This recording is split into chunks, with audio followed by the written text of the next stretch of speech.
कई लोग जोहू शीट में डेटा को समझ नहीं पाते, लेकिन सिर्फ 10 सेकंड में आप किसी भी बड़े डेटा का प्रो रिपोर्ट बना सकते हो। पिवोट टेबल से आज मैं आपको इतना आसान तरीका बताऊंगा कि आप पहली बार में पिवोट टेबल प्रो की तरह बना दोगे। नमस्कार दोस्तों, आज के इस वीडियो में हम सीखेंगे जोहू शीट में पिवोट टेबल बनाना, वो भी बिल्कुल शुरू से। चाहे आपका डेटा कितना भी बड़ा हो, पिवोट टेबल आपको टोटल्स, समरीज और रिपोर्ट सेकंड में बना देता है। तो चलिए शुरू करते हैं। पिवोट टेबल बनाने के लिए हमारे पास डेटा होना चाहिए। यहाँ पर सेल डेटा दिया गया है जिसका हम पिवोट टेबल बनाएंगे। पिवोट टेबल बनाने के लिए हम यहाँ पर इस डेटा को सिलेक्ट कर लेंगे, control plus shift and light arrow और डाउन एरो। इस तरह से पूरी शीट सेलेक्ट हो जाएगी। अब यहाँ पर आएंगे डेटा में क्लिक करेंगे। यहाँ पर लिखा है पिवोट टेबल, यहाँ पर क्रिएट पिवोट टेबल।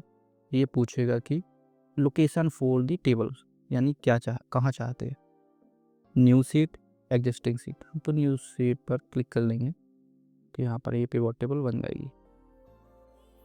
अब हम डिसाइड करेंगे कि हमें कॉलम में कौन सा डेटा रखना है और रो में कौन सा डेटा रखना है। तो कस्टमर नेम हम रखना चाहते हैं रो में। इस तरह से ये कस्टमर नेम आ गए। हम यहाँ पर क्या करेंगे, प्रोडक्ट का जो नेम है वो रख देंगे कॉलम में। इस तरह से ये आ गए, ये प्रोडक्ट आ गए, ये नाम आ गया। अब यहाँ पर संख्या चाहिए कि कौन सा कितना, तो उसके लिए क्वांटिटी वाले डेटा को दो बचे हुए यहाँ पर बॉक्स, एक फिल्टर का एक डेटा का। तो ध्यान से इसको ड्रैग करके लाएंगे डेटा में हमें वो कॉलम को लाना है या वो चीज़ को लाना है जिसकी हमें संख्यात्मक जानकारी चाहिए। तो इस तरह से हम पिवोट टेबल क्रिएट कर लेंगे। अब इसको हम बदल कर भी देखते हैं, जैसे इसको थोड़ा सा कस्टमाइज कर देता। यहाँ पर सिंपल, यहाँ पर जाएंगे अलाइनमेंट और वर्टिकल अलाइनमेंट, इस तरह से बनाते हैं पिवोट टेबल होगी। अब देखा ये पिवोट टेबल गायब हो गई। अब उसमें कुछ करना है तो यहाँ पर हम करेंगे, यहाँ पर क्लिक, कहीं भी पिवोट टेबल, और राइट साइड में जाएंगे। ये देखिए सिंपल सा यहाँ पर ऑप्शन है, इस पर क्लिक करते ही पिवोट टेबल वापस आ जाती है।